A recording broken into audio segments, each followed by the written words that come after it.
So what's the first thing you have to do in a closed guard before you pass the guard?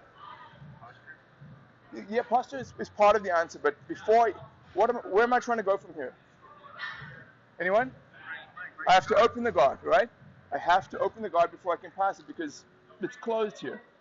I see a lot of even high grades making the mistake on the other end of the equation. Open, please. When they're playing guard, when they're passing, they will allow the person to go from open guard to closed guard. If that happens, the passing player made a mistake. You should never go from an open guard to a closed guard. You're moving further away from where you want to go, right? So keep that in mind. Once the guard is open, it never should be allowed to close again, right?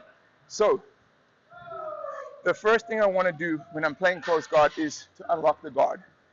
And we're going to look at the classic stand and break, right? Using grips, posture, and then standing up to break the guard open. We'll look at the classic traditional one, and then we'll look at some variations on it, right? But let's get the classic one down right. This is one of those old school jiu-jitsu moves that will never go out of favor, right? It will always work if you do it correctly, no matter what his counter is. And this is how it works. The first thing, before we even get into that, just a little detail that I've been playing around with. Someone told me that Roger Gracie does this when he's passing guard, closed guard now. Instead of having this, he puts his knees together in between, right? And what this does is it forces his hips into an extension. So now there's nowhere to go for Izzy. Here, he can lift his hips and move air to start generating leverage, whereas here, they're already in extension. There's nowhere to go. Yeah, it's horrible, but it works. So I would play around with it. It's not for everyone, but it is effective, I found. Okay, so the very first thing, I've got my posture, and then always, when we're fighting in the jacket, what do we want to do? We set what before we move? We set our grips before we move, always. And the first grip I'm looking to get is the bracing grip here. I put both lapels together, I grab both of them, and I turn my palm, the heel of my palm down into his sternum. Yeah? What is this grip doing for me? Why is it important? It stops him from sitting up, but also it stops me from falling forwards, right? I call it the brace grip, right here. And notice as well, guys, my shoulder isn't creeping up here. It's engaged here. Still have good posture. My chin is in, right? That's grip number one. What's grip number two? Sleeve is always the traditional one. The sleeve is what we're looking for. A cuff grip on the sleeve. And I put that wrist on his belt line. Okay? Now from here, once I've set my grips, I don't want to wait too long. I want to stand as quickly as possible. Right? And I'm going to stand with the same side leg first as the arm I'm holding. Why? Why do I not stand here? Yeah, he's going to grab with his free arm, which is not too serious, but still I don't want that to happen. So I'm going to stand one, and watch my body when I stand. Watch my posture. I'm not doing this. I'm not buckling here, because that's when he'll pull me forward, then I'll go. So when I stand, look, try and pull me forward, Izzy. Here. Now the second I get here, this is the important thing where most people fuck this up, right? But you guys are going to get it right.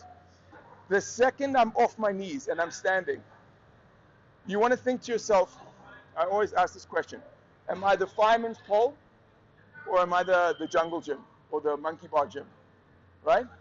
So you know when you're a kid, you go to the playground and those gyms you climb on, everything you're hanging off is like that, so you can hang off it. But a fireman's pole, you can't hang off it, you slide right down it. And that's what I want to be to this guy. I want to be the fireman's pole. I want him to be naturally sliding down. So if I stand up like this, what am I, the fireman's pole or the jungle gym? Yeah, look, he's got a perfect platform. And look, my head and my neck are close. So the second I get up, I want posture. I want to be standing tall. I think of myself as like a lighthouse, right? Standing tall. So if I stand up while still holding this grip, it keeps me down. See, this keeping me down. So I let go of it and I pull this guy in, elbow in. Yeah? And then, yeah, he's sliding already, right? Take a small step back with the opposite side foot. If I'm holding left side, right foot, slight step back to open the hip. Lock your guard, tight. Small step back, heel of the palm, just push and shake, and it opens. Done. So, first thing is what?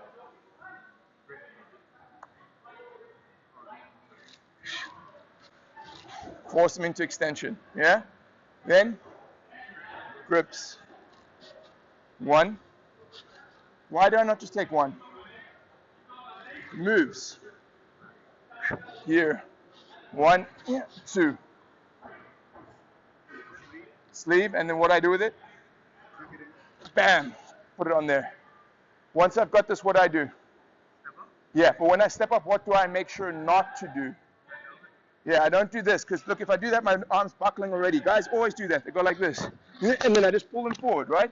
So look, when I get up, it's 1, 2. Here, what am I going to do? Posture. What's stopping me from posturing? So let it go. But then you've got to pull this tight. Put your elbow on your rib cage. Then, slight step back. Heel of the palm on the inside of the knee. Driving pressure and a shake. Bam.